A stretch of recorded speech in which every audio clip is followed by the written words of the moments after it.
নমস্কার, জয় শ্রীকৃষ্ণ। এই দিনটি ছিল অনুষ্ঠানের মেন পর্ব। সকালে চলছে বাড়ির আত্মীয়দের খাবার দাবারের আয়োজন।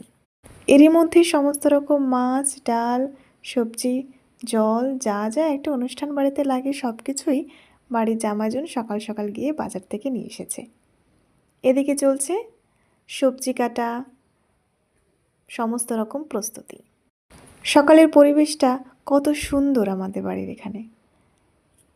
সূর্যের আলো যখন থেকে শুরু হয় তখন থেকেই আমাদের বাড়িতে সূর্যের আলো যেন ঝলমল করে, আরও সৌন্দর্য দ্বিগুণ বৃদ্ধি পেয়ে যায়। এরই মধ্যে পিসির ডাল রান্নাও প্রায় শেষের দিকে। এদিকে পালং সবজির প্রস্তুতি চলছে।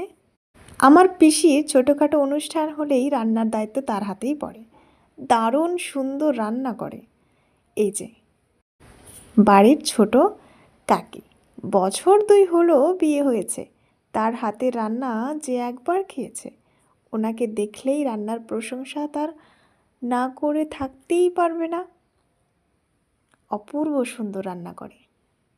সমস্ত সবজি কাটা শেষ। এর মধ্যে আমাকে আবার ডাল টেস্ট করার জন্য দিয়েছে। যাচ্ছিলাম স্নান করতে, এদিকে ডাল রান্না হয়ে যাওয়ায় বলল, কেমন হয়েছে একটু দেখে যা। সত্যি অপূর্ব সুন্দর হয়েছে। ডাল রান্না হয়ে যাওয়ার পরে পালনের সবজি কাটা কমপ্লিট হয়ে যাওয়ার জন্য পালন সবজিটাও এখানে রান্না চলছে। সকাল প্রায় 10:30 নাগাদ বাজে। এরই মধ্যে সকলের খিদেও পেয়ে গেছিল, তাই একটু মুড়ি মাখিয়ে নিয়েছিল।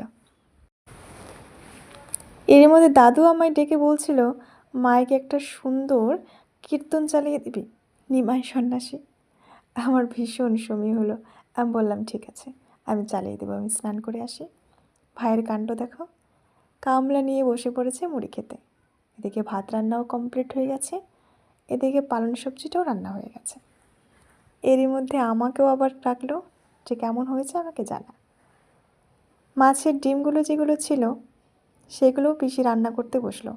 এটা ছাড়া কেউ যেন অনুষ্ঠানে বাড়িতে খেতেই বসতে চায় না। যতক্ষণ না রান্নাটা হচ্ছিল ততক্ষণ কেউ খাবারের